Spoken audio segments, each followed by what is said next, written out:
Excited. I haven't done this in a while. Good day, everybody. Welcome back to another incredible episode of the Gale Show. I'm Matthew Britt coming at you from Ontario, Canada. It's great to be here today. I'm excited for our guest. But first, Mr. Gale, great to see you, buddy. Jimmy G, actually. Jimmy G. Man, that's one thing about being present. I've changed my look and my attitude every single day, right? Depends on how I'm feeling, and I'm feeling so good today. My daughter is visiting from San Francisco, one of my four main motivators. I've got four daughters, and we played volleyball in the food forest yesterday, and it's feeling good. Life is amazing, isn't it, bro? That's fantastic. Great to see that you're able to have some time with the family. Always extremely important, especially when you're on a big mission like we are. Yeah, right? Yeah. It brings it all home. It brings us our why. Like, why are we so passionate about doing what we're doing? And there's only one thing more important in my life than me, and that's my girls and my family. Yes. Yeah, great way to look at things. And, you're right to take time to slow down, and the pace that you've been working, the things that have been going on in your life these past really few weeks as the challenges with your mom have come to the surface. It's good to take that time to settle down and just be present, really be present with them. So I'm glad to hear that's happening. It really is. And since you mentioned the challenges with my mom, before we bring on our brother, Jean-Luc, I want to share a miraculous story. Our buddy McKinley, who is helping us with all things construction on a global scale practically, he has a friend named Melanie who did a TV show for, I believe it's primetime Netflix, or maybe it'll turn into a movie. It's about her experience with her mom's cancer. Her mom got cancer, went to the doctors. The doctors told her a bunch of things. She followed the doctor's advice. She died. And she went through a real tough experience and then a healing herself. The movie was done. And then McKinley told her about Gall's Landing. This is a month ago. So she decided she was going to open up the movie, the editing, come here, film, which is happening Sunday, and then have a new ending to the movie. This is before my mom had cancer, or before we knew my mom had cancer. So now she's coming, and now I'm going to be in the exact situation that caused her so much pain and took her mom's life. And she's going to be my teacher because she's got one of the best cancer healing doctors in the world that is now one of her partners in this movie. Wow. Think about the coincidence of that. It just blows my mind. It does. Wow. So Jean-Luc, how are you doing, brother? Good. Sorry to hear about that. I hadn't. This is the first I hear about it, so it's got to be hard. I look at this with love and presence, and it truly hasn't been hard. It's been amazing. I've been nostalgic. I've been emotional, but I don't feel fear because I don't believe in that whole narrative. So actually, it's been one of the most centered and present times of my life. Wow. Seeing the gift in it, Yeah.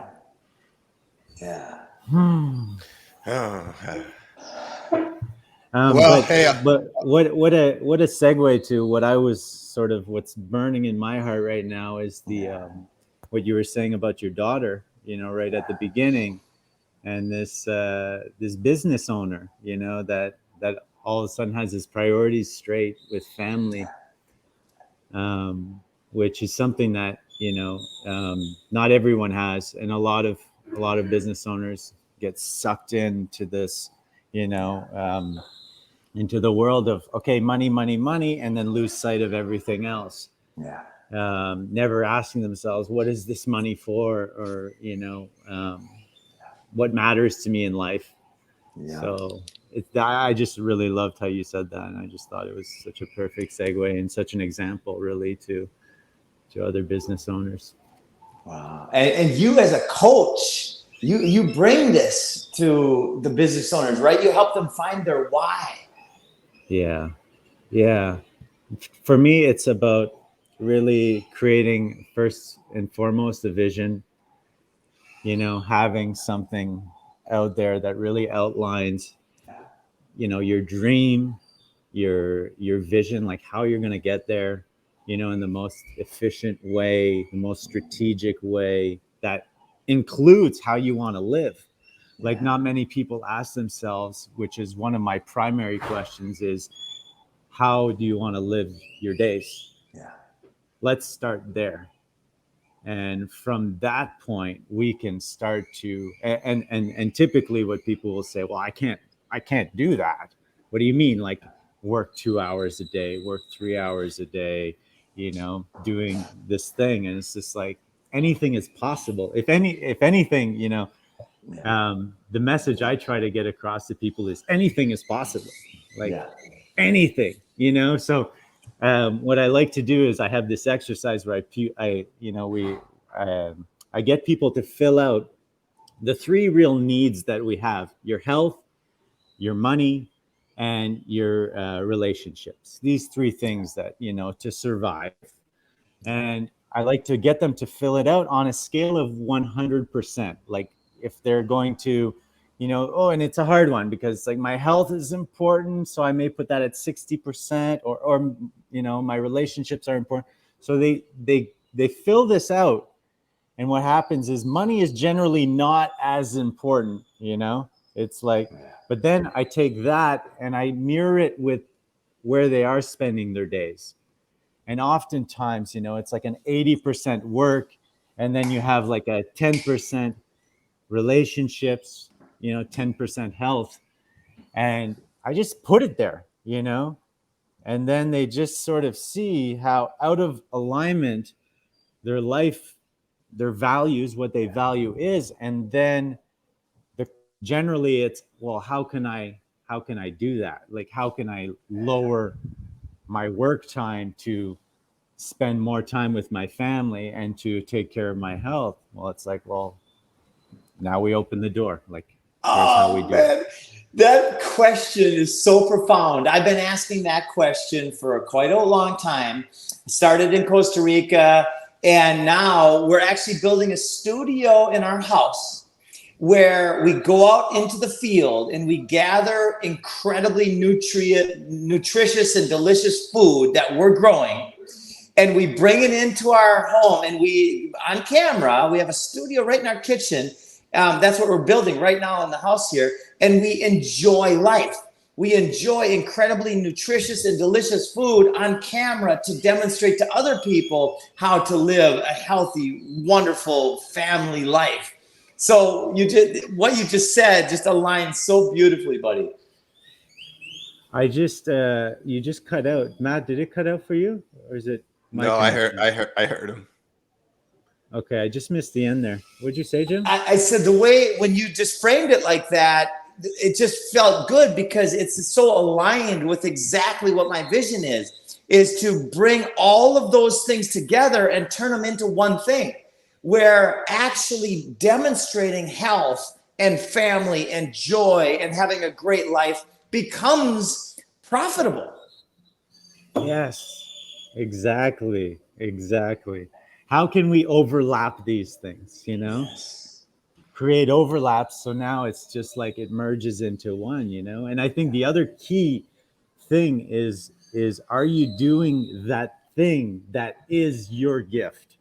Yeah. And when we do look at this, it's like, storytelling, like, Jim, God, you are such an incredible storyteller. Like the videos that I watch from you, and it's just like, and when I see Food Forest Abundance, and every interview that you do, just bam, this energy goes out to the world. And it's like, wow, it gets people engaged. The reason I keep sending you guys people, right? Like, just every time I'm on this island here that is very like, conscious, and everyone's striving for this new world here. So I keep, you gotta connect with Food Forest Abundance, like you gotta go.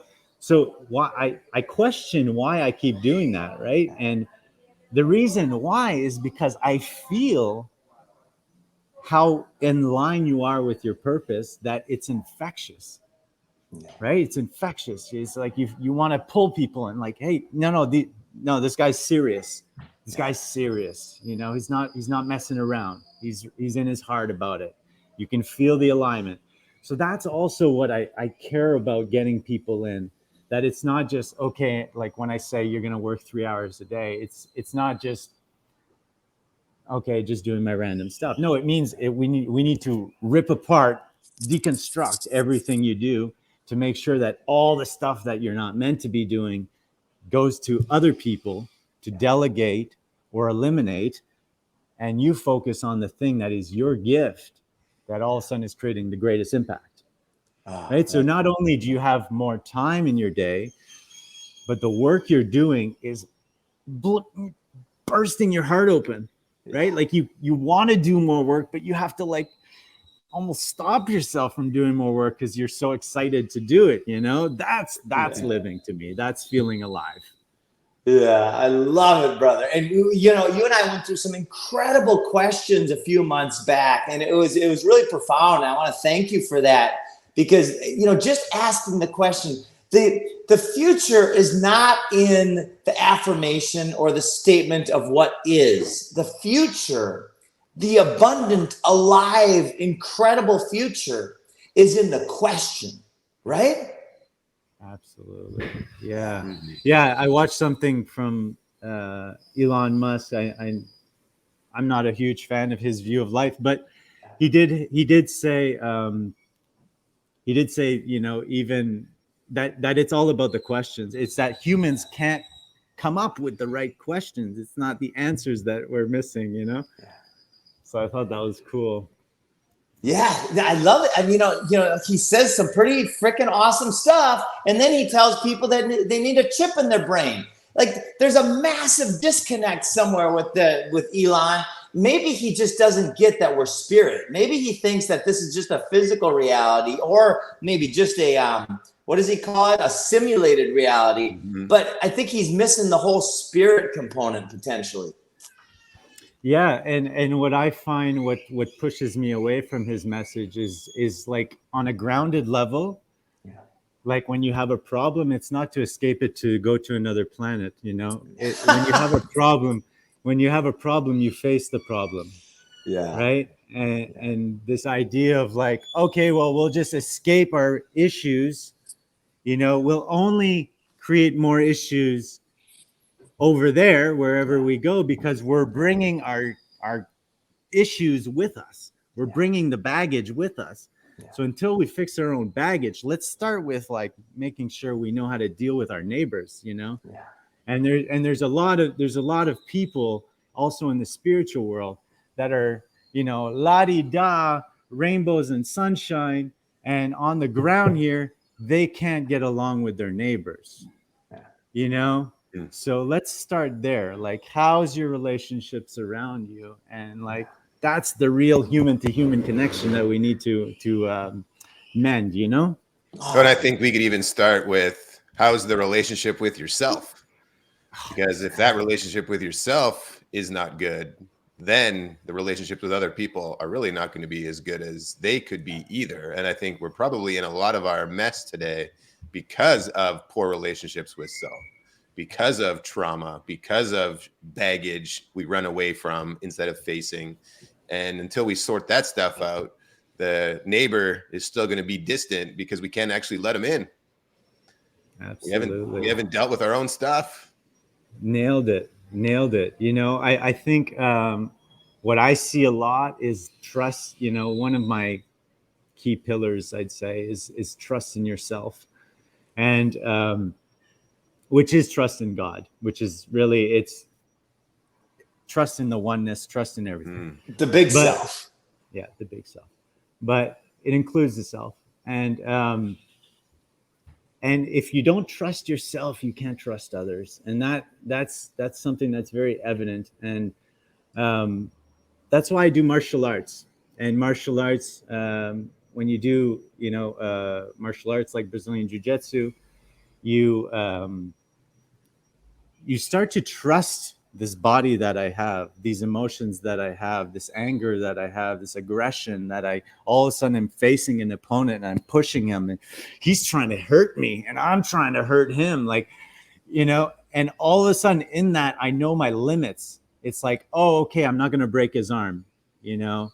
Oh, okay, I have his neck and you know, and then there's a surrender component where I give up. So I start to feel my boundaries and I start to trust myself with all these crazy emotions that we have, you know, that we've been told to sort of like, just don't do that. Don't, you know, that needs to be pushed down, squished in, and don't let that out. And that comes out in very weird ways sometimes, you know, in relationships with other people. It can come out in manipulation.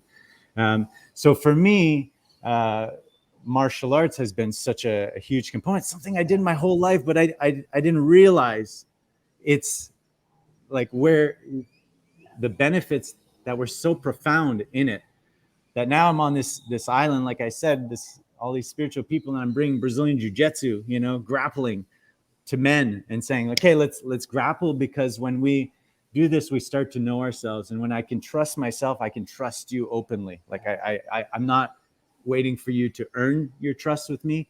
I'm trusting you and giving you the benefit of the doubt. And that's a whole different game, because I can, right? I trust myself. I can then trust them. And now I can also, they're going to trust me too. So it's like it's a triple trusting thing. Yeah. Right. Yeah. I love that. You know, I'm in that world, or I used to be really in that world. And what I found, especially lately, is that the people who are the baddest asses on the planet are the most humble and the most sincere. It's really interesting. Yeah, isn't it? Like I used to, my journey started in personal training, and I used to train like I've trained UFC fighters, I've trained like top level fighters, you know, world champion, Asian champion, ADCC champions in Brazilian Jiu-Jitsu, you know, and these guys can just turn you into a pretzel in like 30 seconds, you know, and just you just nail it. It's so humble. Yeah. And it's like, what was I think it was Jordan Peterson that talked about the meek shall inherit the world, that line. And he talks about like how he thought the word meek was like the word weak, you know, and he just was like, I don't get this line, but it seems so powerful, you know, we'll inherit the world. Like what does that mean? And so he went into the word meek, and he realized the word meek meant like strong. Actually, it meant like having a sword, but keeping it in its sheath and using it only when needed, you know? And it's sort of like that analogy of the warrior in the garden. Yeah. You know, it's like having it, but not using it, only using it if needed. And that's what I feel in these world-class athletes, these martial artists, is they know their power. They don't need to use it, you know? Well, and I think they also begin to realize that there's always someone tougher. Absolutely. Right. Yeah. So when when you're a tough guy, when you can fight and take a punch and keep your head about you, you still also realize that at any time that could be over, right? It just takes one of the correct shots and you're down. And doesn't matter how tough you are, the toughest guys eventually lose. So realizing that you have the ability in yourself to bring it out when absolutely necessary, and at every other time, you would do everything you can to not be put into that position, because every time it is a potential game over for you, right? It does only take one of the shots landing in the wrong place, and next thing you know, you're dead. So I've always found that the tougher you are, the more you realize there's always someone tougher. It's kind of like the more you learn, the more you realize you have to learn, right? similar kind of mentality. At least I found that for myself. Yeah, totally. And I think that's a big part of the humility that comes with it, you know. Mm-hmm.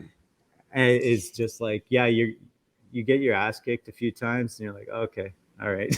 Right? Oh, man. All right. I Yeah. don't know anything. I'll just, but That's yeah, on so many levels, this idea of surrendering, this idea of play fighting, yeah. of knowing that somebody else is always, you know, going to be out there that's bigger, stronger, faster than you.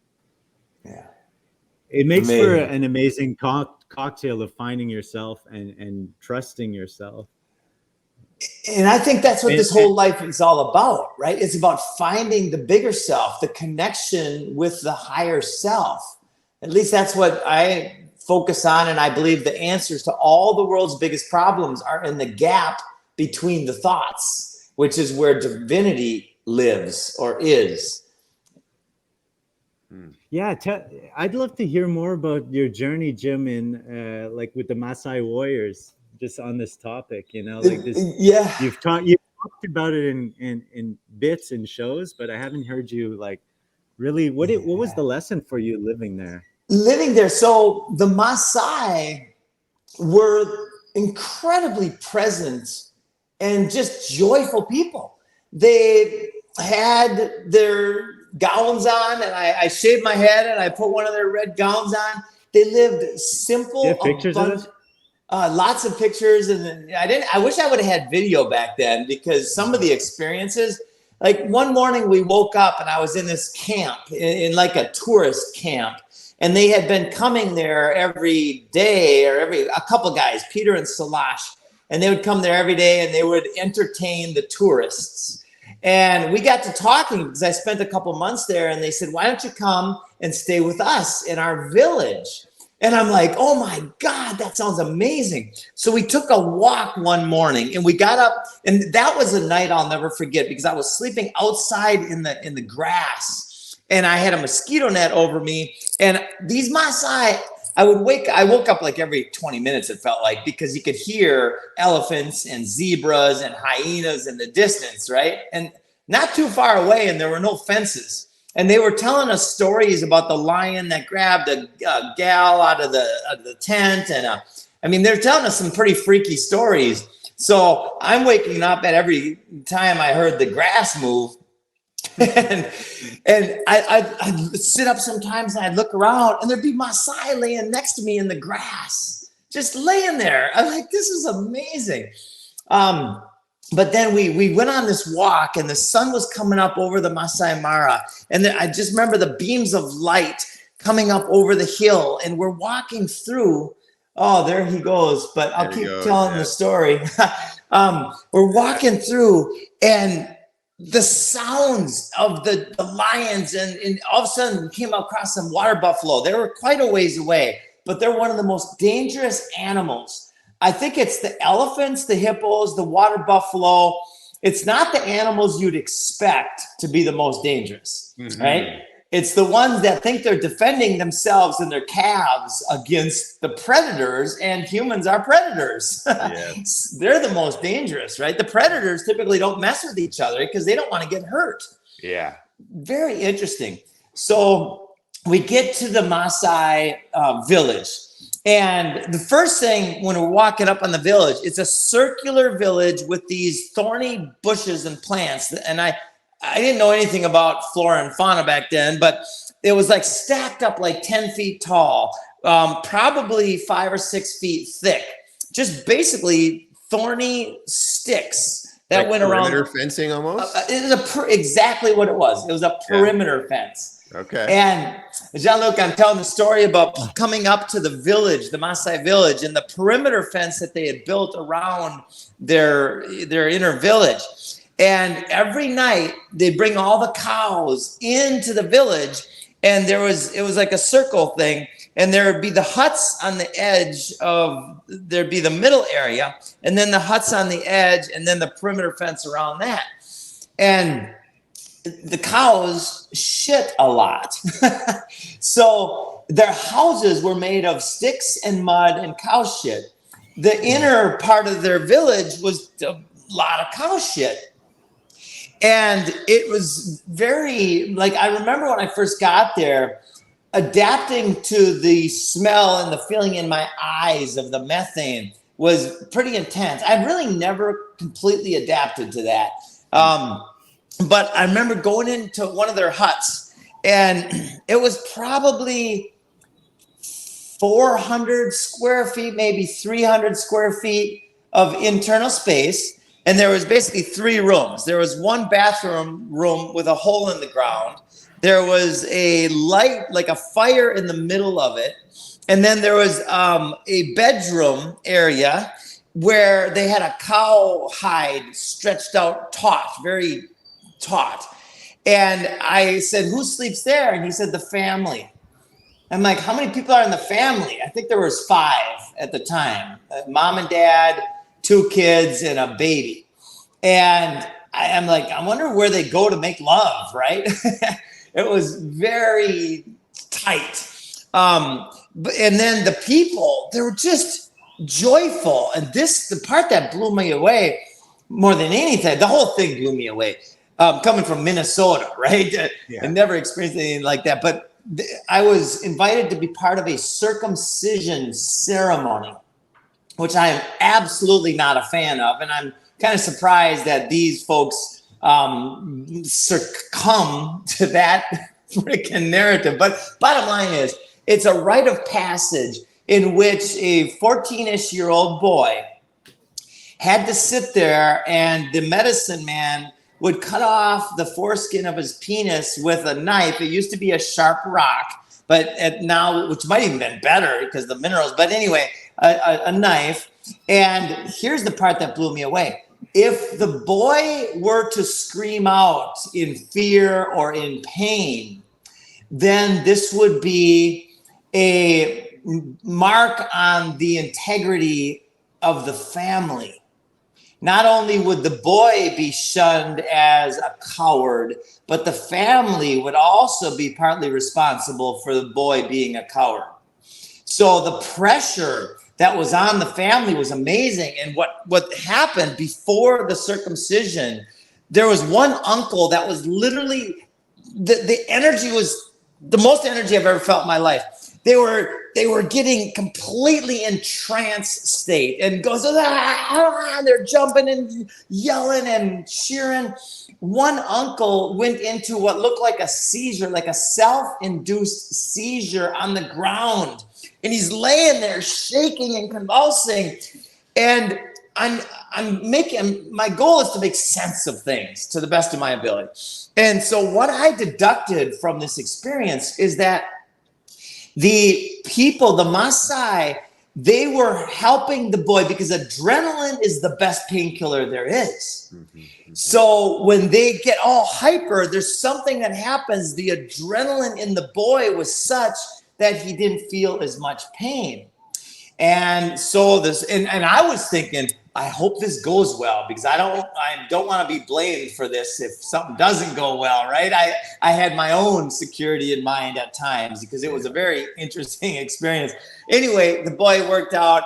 The part that made me the most squeamish, though, is there was a group of women about 50 yards away, and there was a girl having a circumcision as well, of a 14-year-old female. And that just gave me the chills. I mean, I don't know why it shouldn't give me the chills that the male was having a similar thing just as much, but for some reason it seems infinitely worse on a female. I don't know why. Anyway, it went great. We went out into the bush then, and it was party time after that. And we went out in the bush, and they got some roots out of some plant, and they boiled the roots. And then this one guy just drank as much as he could, kind of like me when I was in college. And he puked all over. And then he drank more. And then I was like, I wonder if that was Iboga. No, because he was with us the rest of the day. He wasn't laying catatonic in a state. Oh, man. Anyway, yeah, it was some alcoholic beverage that can be made quickly out of boiling a root. Yeah, so it was epic. And then what an experience. One other thing that was really neat, they had a tree there, and it could have been a neem tree, because I know that neem does good things for the gums and teeth. But anyway, some tree, I said, what do you do for your teeth? And he goes, and he went over to this tree. Actually, I think I seen him do it. I'm like, what? So he said, you just take this type of branch and you just kind of clean your teeth with it. So they don't have toothbrushes. They just go get a branch off this tree every time they want to brush their teeth. Were there a lot of cavities? Like, oh, dude, mouths? this is their faces were so dark complected that when they smiled, it was like a light turned on. It was the most beautiful smiles I've ever seen. Yeah, and again, our dental system over here thrives on people having unhealthy mouths. We use acidic-based toothbrushes full of, again, chemicals and big business, right? And fixing people's shitty mouths. Well, they in the book, The Power of Habits, he talks about the toothbrushing and how it started. And it's really fascinating how this marketer that was working for, I don't quote me, but I think a cereal company, decided, got hired as the marketing person. And at the time, I think it was like below 20% of the population in the US was brushing their teeth until this marketing propagandist guy came along. And his job was to find the trigger that makes people want to change, right? All like marketing has a sort of psychological trigger, like, oh shit, I'm fat, I got love handles, I need to go to the gym. So like we get this trigger that signals. He saw the sort of gooey stuff that gets on our teeth, and he said, oh, this is the trigger. I'm gonna go and research that. Went to the library, figured out that this little slimy stuff, decided he's going to paint a bad picture of this thing and make it a problem so he can sell a solution. So then he goes and finds in the book, okay, this mucus, I'm going to start marketing this mucus as a bad thing, and just started creating this in the US. And it's just one of the craziest marketing ploys, because now it's like 90+% of the, and it's so ingrained in us that this is something that needs to be done. It's one of the only habits we do like consistently, is brushing our teeth.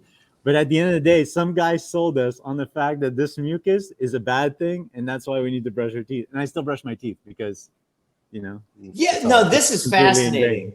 I want to learn more about this, because I've had the intuition that the body always does what's best for the health of the body. For instance, getting a fever. I had 107 fever not too long ago. It was the most incredible thing that's ever happened in my life, or one of them. So I always wondered, well, why is it that we do this when it's not the nature's way? Can you tell me more about that, or at least where to research it? Yeah, the book, The Power of Habits, he breaks it right down, gives the name of the guy, how he went to the library, and he went and focused on this mucus. And actually the mucus, like you just said, is a natural occurring process that, helps preserve our mouth. But that's just the whole illusion that we're in, right? It's just like we've constantly been sold this illusion of a problem, in order to sell us the solution. So it's just like another one of those things. It's like, oh, of course. It's just of course. Yeah. That's the Charles Duhigg, right? That book, Charles Duhigg, Power of Habit. Yeah, there's just one section in there where he talks about that story that stuck with me. It was like, what the? Oh my God! Of course, it just hits my intuition. Like, I'm going to learn about this. It's right up my alley, because I've been going after dentists. I got lied to by a dentist, and I knew she was lying. And then I went back a couple years later. This is when I was 26 years old, and I haven't been to a dentist since. I don't trust. The whole thing is a bunch of BS. The dentist killed my uncle, who was a marathon runner, killed him of a heart attack from myocarditis from the freaking teeth surgery. And I've still got mercury in my mouth, which I'm going to have taken out here very, very soon. But that whole system, my friends, if you're listening to this, do not go to a dentist unless it's a surgical thing, or unless you have pain in your mouth. Otherwise, cleanings are a bunch of bullshit. Well, the big one is the root canal. Yes. That's a really big one, is getting that root canal done, leaving dead tissue in your mouth like that rots, and it's connected to so many problems, and it's proven. Yes. In fact, Fraser Bailey did a documentary called Root Cause, and you could probably find it online. It's freaking amazing. The root cause of many people's ailments is root canals. So look that up. And by the way, it got taken off of Netflix because of big money and lawyers. fighting for the wicked system. So anyway. Wow. Yeah. Wild. Yeah, I watched that documentary. It was really good. You can find it on YouTube. You just start to realize how all these, well, so much of the things. I'm learning a lot hanging around with the locals here. They're very. And where are you? I'm on Ometepe Island. Yeah. I'm building a home here. Food forests everywhere. I have hundreds of trees on my land right now growing. Yeah, I just decided to just start creating the new earth, like to just come here and figure out how I could be part of the solution, and I can only have control in myself. And so I decided to jump in, know nothing, still know nothing about trees, about, I'm not one of these people that have a ton of passion towards that, but I'm passionate towards the idea of it. I'm passionate towards, if you tell me too much about it, I will just zone out.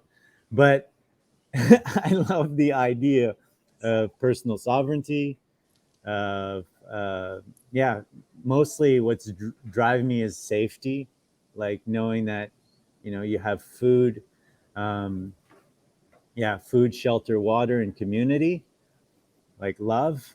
And I found this spot here where the community was so strong that it was like, wow, you could really feel a whole other vibration of the people you're around, that were just really focused on this new earth energy. And that seems to be the only conversation that happens when you meet people and talk. It's like everyone's on the mission to grow fruit trees, like food forest abundance. They all see what you're talking about, Jim, Matt, like all this, so to me it was like, okay, here's the spot, and it's on an island. I love islands, and it's really in the middle of nowhere. I'm in the jungle, so far out, like, setting up solar power, and that's what's next, and I'm going to live the hermit life, and then just really connect with the land, and be able to connect online to help others, in business with finding freedom within themselves. Wow. And their environment. So to me, it's like, if I can get this slice where I connect to this matrix, where I connect to the online for to connect with people, and give my gift, and then I'm back out into nature, and spending time with my daughter, my fiance, and doing the things that matter, connecting with community, celebrating, playing music, doing things that just lights me up. That keeps this vibration going, So that's awesome. Sort of the plan. That's a beautiful plan, brother. I love it. I'm excited. Oma, it's just paradise there. I haven't been, but I've heard so many beautiful things about that island. Yeah, it's sort of like the sprouting of like what you would feel in like Bali, these kind of little vortexes of spiritual people coming together. Ometepe. I don't even like saying that, because it's just like it's so non-populated, and still very integrated with the locals. So when I go on the land, I work like with my hands with these guys lifting rocks, and that's important to me, to be able to be on the ground and to learn from them. They have these. Many of these people have never been off the island ever. They've grown up here. Their parents have grown up here. Their grandparents, and my two main workers that work with me on the land right now, they've been off the island. One of them's been off the island once. The other guy's never been off. And he's in his 20s. It's so the wisdom of the earth, the land, the methods they use on how to do things is just like, yeah, it's just I just watch. Okay, like, wow, because the seasons too. Yeah, the seasons around these two volcanoes, like it's many days in one. It feels like. That's so cool. Yeah. Are those volcanoes active?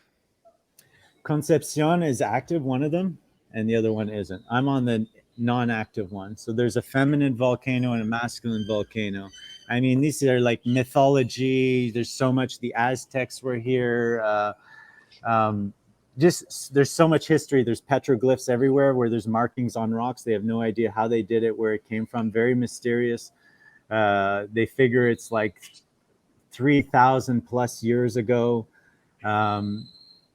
Yes, like very, also like pirates. This was a place where a lot of pirates came to escape, which I found out, it's kind of an escape place. So I end up here and I'm thinking, wow, like thousands of years ago, like just pirates come here and defend this island because it's like a safe place. And now here I am, like thousands of years later, coming here for safety, like hardy har, yeah. Awesome. So it's pretty wild. I mean, I don't. It's just mind-boggling to me that I'm even here.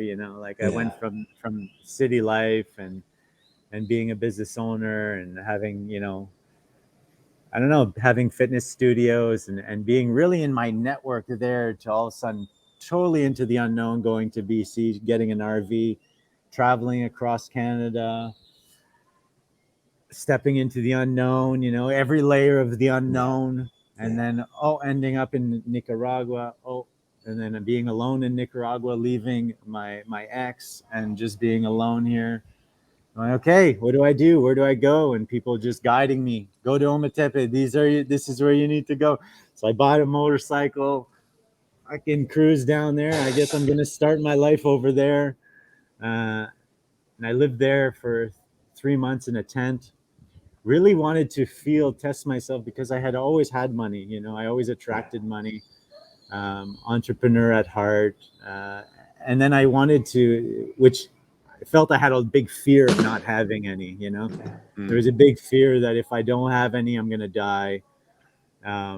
So I needed to really go right down to nature and see if I can survive without it. And I just had a tent and I got food from trees, got food from different events that we were going to, community. And what I realized more than anything is that we're supported no matter what, even if you don't have any money. People are really good. People want. Yes. It's there's people out there that will help you, and that's so reassuring. There's something really deeply reassuring about that when you have nothing. And I remember the day I left the tent and I decided, okay, I'm gonna, like, I had my time, I had faced my discomfort. Like I realized there's a certain level of comfort I want in my life, and I went to the bottom. And now I was like, okay, where's this range? So I like emerged from the tent just very spontaneously one day and just said, okay, I'm gonna go see if I can get a place to stay. And I just I went over to this place called El Pital here, which is a chocolate factory kind of place. It's chocolate called Chocolate Paradise. It's like the most popular kind of spot on the island for tourists to go. And they make cacao all the way from the trees all the way to the bar. Their whole heart is into this business. It's friggin' phenomenal. Anyways, the owner, of course, is an expression of his business, which is something else I love to talk about. But I meet him as soon as I arrive, and he's sitting at the table, and I go and sit down, and I was like, hey, how are you doing? And he's like, oh, yeah, just a little tough today. And I said, yeah, what's wrong? He's like, oh, it's slow season, and things here are, I need to fill it up a little more. And he goes, I don't know, I think I need help in getting this place activated. And I just said, you're looking at him. I'll help you activate this place. Wow. I said, that's one of my skills. I bring people together. I'm really good at this. So I said, give me a place to stay and give me some food and I'll get this place going. And he just said, sure. Okay, let's try it. So I started a jam on Wednesday nights, music. I brought artists to come down. I started doing different, getting different yoga teachers, getting all the talent around to start coming. And all of a sudden, you know, small place. As soon as you come to the island, what is there to do? Well, there's a band playing, there's a show, there's this, that. And within a few weeks, the place was just the rooms were full. The whole place was full and activated. But the more important lesson for me was like, oh God, you're so supported. Yeah. Like, what is this that all of a sudden, the day I decide, I go there and this person is right there waiting for me to help them. It's perfect. It's so beautiful. Wow. You know, and you talk about how little we actually need to survive and actually even thrive. And it makes me think of sometimes how you'll see someone who's really lived a hard life in drugs and alcohol and no food and all that, and how long they will live completely destroyed. Like, it literally, they don't take care of themselves at all. And how resilient the body is in staying alive. Yeah. And I'm not saying that that's the direction any of us need to be thinking about going, or anybody watching this today. What it is a testament of, though, is the power of the human body, of the human spirit, when you actually now give it a purpose beyond just the reason to live for whatever their vices are. But when you give the human, the spirit, a purpose, it will break through anything. It doesn't matter what you have. It doesn't matter the money, the resources. It will keep going and persisting. Totally. And there's people that are, you know, that go so long without food. And like this other idea that we've been like really, you know, is that we need to eat 3 meals a day, and that's what we need to do to be healthy. And it's this consumerism, you know, this like, of course it gets the machine all going. Yeah. But I don't believe we need that much food. No. You know, like I don't eat that much, and I'm in pretty good shape. You know, I got pretty good muscle tone, and I'm not like turning into a skeleton here. I'm just eating whole foods, natural foods that are from the land. Yeah. And trusting my body, and when I'm hungry too, like, oh, okay, I can feel when I'm hungry, so then I'll eat. You know, in Zen they say, you know, if you need to shit, if you need to eat, if you want to sleep, you know. What they're really pointing to is just listen to yourself. Yes. That is profound. There's one common thing that has been found across all the others when it comes to increasing the length of someone's life, and that is eat less food. Yeah. Right. Wow. Yep. See, so it's just, I look at my own family. Who in my family lived the longest? It was my grandmother, who ate the least. Yeah. Every one of us was like, I can't believe she never wants to eat, but she would always eat like a small lunch and a small dinner, no breakfast really. And she lived the longest. And it's incredible. It's a common thread. The less you eat, the less in a day that your body is actually breaking down food, the more likely you are to have a longer life, because that resource of breaking down food takes up an incredible amount of energy, which is not being utilized to heal your body, right? It's being utilized to heal or to break down food, not heal you. So we currently, especially in the Western world, it's like wake up, eat, a couple hours later, have a snack, have a lunch, have a snack, have a dinner, have a snack, right? So our digestive system is working all the time, except when we're sleeping, really, unless they go to bed with a full belly, which many do. So we're never getting the energy that the body needs to actually do the healing component. We're just wasting it all breaking down food. Yep. Totally. And I think we need to test ourselves, you know, we need to test these things because we're so, it's, you know, these ideas are so ingrained in our minds that, like, that's where I find you got to test yourself. Like, try fasting, you know, try fasting for 3 days, try it for 5 days, like just test and see it for yourself, you know. True knowledge is experience, you know. So it's just like, once you experience it, you know it for a fact for yourself, You know, Yeah. you don't need to tell everyone else, but you can say, hey, for me, this is the truth. Yeah. You know, and I love to face my fears. I find going into the furnace, you know, where it's hottest, you know, go into the furnace, and like that's where you will learn the lesson. And it's just Yeah. that's why I did the 10 thing. It was like, okay, I want to know what it's like to not be able to live without money. Will I still be supported? That way I can have a balance when money comes at me, that I can say, actually, it's not that important Mm, compared to some other things, you know.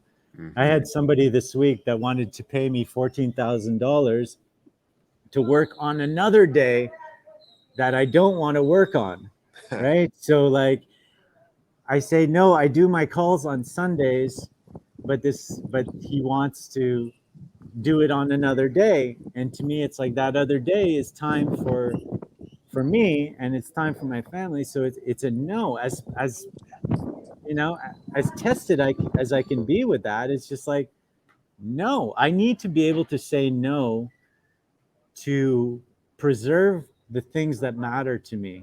And this is a theme that I use with my clients a lot, that I see a lot, is this ability to say no. You know, and I mean, we saw it through what went on in the last 2.5 years, but it's our ability to know ourselves, but then also say no. Like, this is how I'm running. This is how I'm doing my life, hmm and I'm going to create it. And yeah, I just feel like that's a major component of having it all, really having the time, having the money, having the purpose, you know, all three. Because I've done all three. I've had no money, and I've had the time and the purpose, and that was kind of, you know, not fully it. And I've had the all the money and all the free time also, which not many people get to do. And it still wasn't it, because I needed a purpose. So it's the trifecta to me, this money, time, free time, and purpose together, that really is just so incredible. Yeah. Awesome. I've got a tour of Galt's Land. I want to show you something that just arrived. These are our brand new chicken tractors. Look at this. It's got a Oh, wheel on it. Look at how beautifully done this is. This is such a beautiful chicken tractor. Oh my God. Look at that. Yeah, it's got the storage. It's got the egg laying box. Um, and then this one here is for Beautiful looking. rabbits up top. Yeah. This one will have rabbits and chickens. And again, Who's making it's these? Rick Ike. I believe his name is that's right. Rick. Rick Ike. Yeah. Yep. So I'm so excited. It's got a little roosting thing there. So this is our Freedom Farm Academy, where we're demonstrating 100% off-grid. Guess he got a phone call, maybe. He doesn't realize. Well, you know, like I'm just so inspired by what he's doing, you know, bringing a piece of what I'm living here, but in the sort of modern world, you know, like in Yeah. just every place. And I mean, what you're doing, Matt, you're It's such been a incredible, actually, to see what Galt's Landing has been able to produce as our first model for the Freedom Farm Academy. And we started calculating the revenue that's gone through that location, and it's not even officially like finished yet. We're well over 400 and change thousand in the past few months that has been generated through that location in business for both the Freedom Farm Academy as well as Food Forest Abundance. So it's a winner. The business model is proven. We're just getting all those nice. numbers together to now bring out to the world. We've got 13 locations that have officially been sold and started and up, and 2 of them are up and operational. The other 11 are in different phases of design and about to hit the ground running here. And we've got a lot of prospective opportunities that are waiting for what we're about to present with the revenue model, or what the revenue experience of what's gone on at this one location. Wow. What lights you up about it, Matt? Well, the big picture, man, it's all about that. The purpose of why we exist. Our company is here to really Do you create feel? Do you freedom. feel? Do you feel like this is like spirit going through you to do this mission? Yeah. Well, it's part of my lifelong ambition, at least from as far as I can remember back, about just to make a bigger contribution, bigger than myself. But I've also had an interesting side of my life where it was fighting for other people, defending other people. I didn't like to fight for myself. I would always try to get out of those fights. But a fight for somebody else, I was in every time. Ah, And it's the what, same thing what that an I incredible thing to know about yourself, you know? Yeah. Well, I was one of those tough guys who knew that there's always someone tougher than me. So I don't need to go pick fights. And I also don't need to, if someone's trying to pick a fight with me, it's better to try and diffuse it and only fight as a last resort. So I was able to do that. But when I saw someone else being picked on, then I was more than happy to stand in and again, try to diffuse it, but being willing to defend them. And I felt the exact same thing going on with what we're doing here with Food Forest Abundance, because this really came to life through the attack on people, right? Our society is being attacked by a powerful group. They're doing a number of things to harm, creating division, creating chaos, creating fear, disempowerment, all of that stuff, damaging our food supply. And this business has been born out of that. Now, Jim had been working on the conceptual concepts for, 13 years prior, but this was launched in the heat of the chaos. 2001 will officially be 2 years old on Earth Day this year. And what we're doing really is fighting for humanity. We're intent on building out a localized and decentralized food supply across the earth, utilizing permaculture as the foundation. In that, showcasing all of the other things that are possible when it comes to being self-sufficient in your food, energy, water, healing, even into education and lawfulness. All of that stuff stacking on and then demonstrating it all at the Freedom Farm Academies. And the intent is to inspire as many people across the earth as possible to take pieces of that into their own life and stop being a pure consumer and really get into I produce as well. I produce value for myself. I'm not reliant 100% on someone else, which is unfortunately today, most people are reliant on others for most of their basic necessities. And we don't need to be. And that's the foundation for a free, strong, confident world, abundant world. Nature provides abundance. And you talk about the martial arts and that experience, right? Knowing yourself is what gives you the ability to trust in others. Taking care of yourself gives you that ability to trust in others because you've got the experience of defending you on the mat and fighting back and that kind of thing. It gives you that new platform or foundation to build upon. This is the same thing. It's not martial arts, but if you can take care of yourself with your basics, you now have a foundation to help others. Or I guess said another way, put on your mask first in the airplane before you help your child. Right. So that's, man, it's extremely exciting to be here. It is something I get to do without needing it to be a drive for money. I, like you, have made a lot of money. I've had none. I've gone up and down through that space. And I used to chase it, but it wasn't what I thought it was.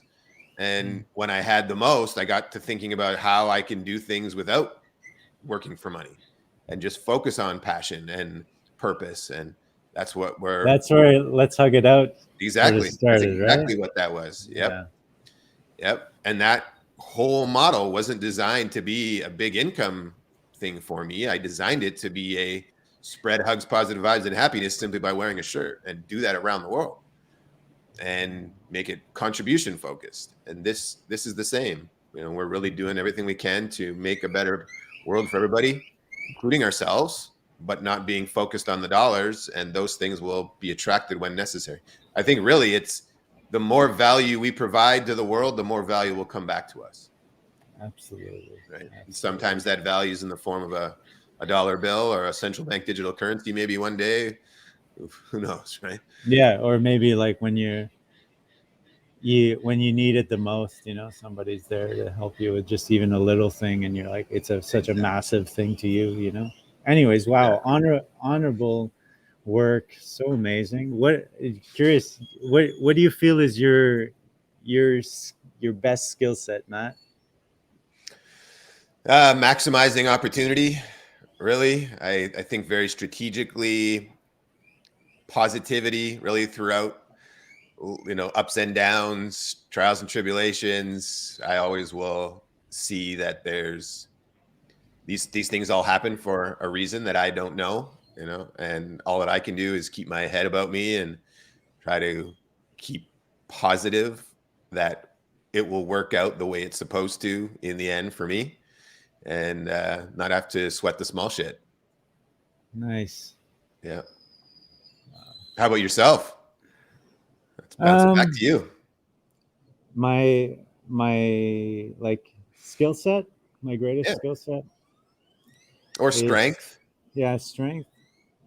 It's to help people believe in themselves, to show them that they're capable, that regardless of the obstacle in front of them, if they really have the willpower and they're really connected to it, that they can do it. It's just a matter of taking action step by step every day. I was I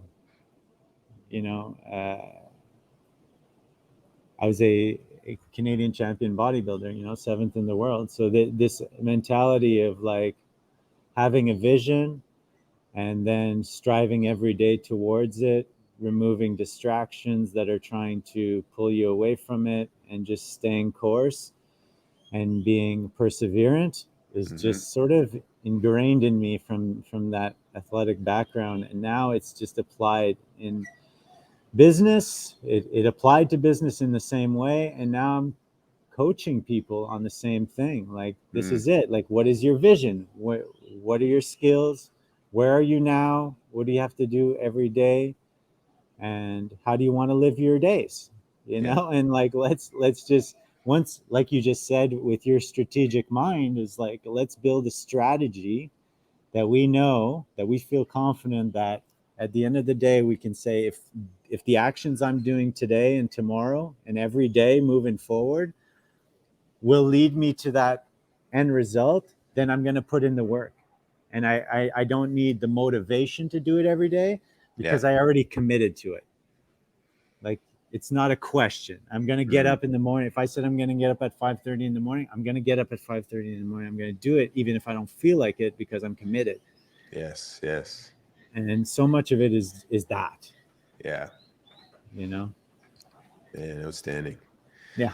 Being able to identify those things in yourself is very important too. I've always found that the more you do self-discovery and invest in you, the more of these realizations come to light, and then it gives you almost like permission to let go of the things you're not good at, right? And be okay with that, and just embrace that this isn't one of mine. This is somebody else's strength, and they can have that, and I can have this one, and it's okay. And I don't have to worry about it, right? Because like you said, you're supported. The universe or God will support you in those places. It's hard to trust that, it's really, for me, it was really hard to trust that. And it wasn't until I went to the 10th story that I really, through my experience, not through any ideas, felt it. It was like, it clicked, like, okay. And there was many situations. It wasn't just that story, but it was like, okay. And just to contrast that, I had somebody doing sales calls for me a few weeks ago, and he was calling up fitness clubs, and he called this fitness club in Toronto where I knew the owner from over 20 years ago, right? About 23 years ago. And this owner was telling me that he wanted to sell his business at the time, 23 years ago, that he was unhappy, that he was just tired of the gym, and he just didn't. And fast forward 23 years later, he's still there, and he's still trying to make enough for the day that he's going to sell, and he's got health issues, and he's got, all these things that have just worn him down because he is trying to be a jack of all trades, right? And he doesn't trust anybody to do other work. So he thinks he needs to do everything. So he jumps in on his front desk staff and he tries to, make sure that they're doing it properly by doing it. And then it needs to be painted. The gym needs to be painted. He goes and paints. He doesn't hire anyone. So he never hires himself, and he keeps his world in this space of smallness and frustration, So exactly what you said, when you know more about yourself, where your skills lie and where other people can do the best, other people can do better than you, then you just humbly allow that to happen. And holy shit, your world will drastically change. And you hear that statement of, if you want something done right, you got to do it yourself. You hear people say that shit. It is so not true. Right? That's going to limit you. That's a limiting belief. Yes. That is a sort of a little cute one-liner that's in culture. There's so many of these little metaphors that we've grasped onto because somebody said, and we hold it, and it's such a limiting part of, so we got to question these little lines that we have for ourselves. If you want it done, do it yourself. If you want it done right, do it yourself. It's like, wow, that little line can really change your whole life. Absolutely. I love this one's important, and it's different. It's by Coach Dale Brown, one of the winningest basketball coaches in NCAA history. And he says, if you're looking for a hand, look to the end of your arm. And the profound piece in that is like, we often will look outside, I can't get this because of, or whatever those statements are. I need someone else to help me. And really, it is you. It all starts with you. That hand is you. You need to be the one that takes the first step. You need to be the one that moves toward whatever it is in order to have that help show up, right? You need to be driving forward in order for the headlights to illuminate the next piece you need to go to. So that one always stuck very well with me. If you're looking for a hand, look to the end of your arm. And then from there, the other ones will be discovered. Oh, I love that. Thanks for sharing that. Yeah. Yeah, now it'll stick with me, but it's true, and even when you're at the deepest of hopelessness, where you feel despair and like you can't even get up from the bed, let alone, you can still call a friend, Yeah. And that has to come from you. Yep. Hang on. Well, brother, so great to catch up with you today. I really appreciate you making time. Why don't you, before we wrap up here, just let everybody know where they can find you, and wish you a great day. Yeah, thank you. You can find me at coachjeanluc.com, and I just put up this top secret to mastering your time. And it's a free video. You can get that. And it's really a teaser, a real, but it's actually one of the key solutions that clients tell me when they work with me. They say, oh, that's the one piece that I got out of this. So that's what I'm giving away. And nice. It's this top secret. And then that's just an intro to the Gym Zen system that I have, which is a leadership operating system. Okay. For business owners. So check it out. And if you like it, put it in your email. All right. Fantastic. Thank you, Jean-Luc. Thanks, Matt. Thanks for having me on the show. Yeah, nice to talk to you for sure all the time. Talk to you soon, my man. Have a great one. You too. Take care. Bye-bye. Hope everybody enjoyed the show today. We'll play a quick couple ads and let you be on your way.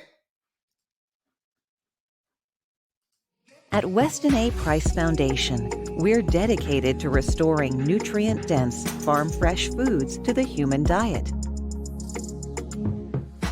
We look to ancient food and health practices for clues on how to live our healthiest, most vibrant lives today. Join the mission and check out our exclusive membership details at westinaprice.org. As a member, you'll receive our quarterly journal on wise traditions in food, farming, and the healing arts, our annual shopping guide, monthly access to private Q&A sessions with experts, consultations on state laws, regulations, and policies, including food freedom legislation, and so much more. Weston A. Price Foundation. Let's return to wise traditional foods.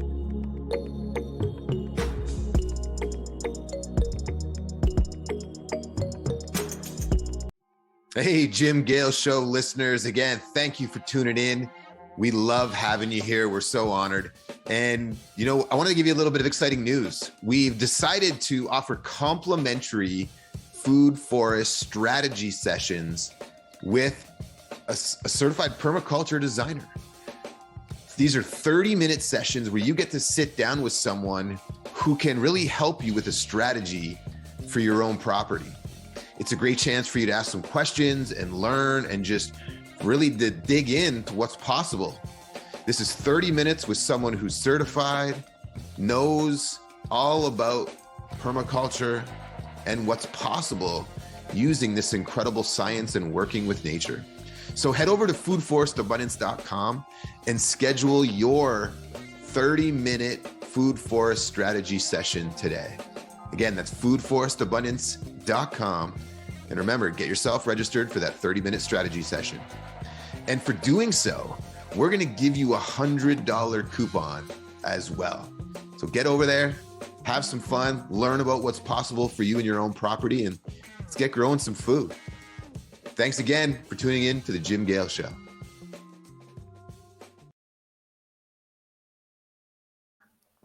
Thank you, everyone, for joining us. Wishing you an amazing day. We'll be back later today with Brett Oland, I believe. He has a 100% gold-backed bank. Recently created, took him 3 years to get his board of directors in support of it, but they are now 100% gold-backed. This is a Canadian bank, and we're going to have a great conversation with him. This will be up later this afternoon. Have a great day.